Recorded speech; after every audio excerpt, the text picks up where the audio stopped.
हिंदू मुस्लिम सिख ईसाई आमे तो सब भाई भाई।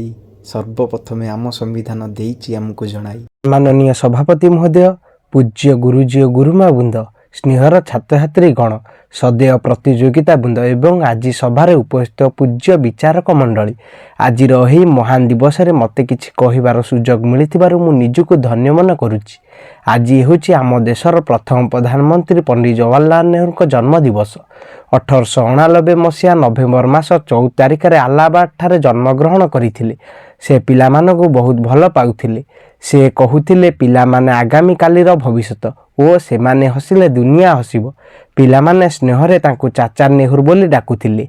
से सदा सर्वदा पिला मानक चरित्र ओ भविष्यत को नै चिंतित थिले। 1964 मसीहा मे 27 तारिख रे तांकर देहांत होइथिला। शेषरे मु सेही महान व्यक्ति पाद पद्म रे प्रणाम जणाई मोर वक्तव्य शेष करुछि। दर्शक बंधु, यदि वीडियोटी भल लगी थाए तेबे वीडियोटी को लाइक करी चैनल को सब्सक्राइब करंतु।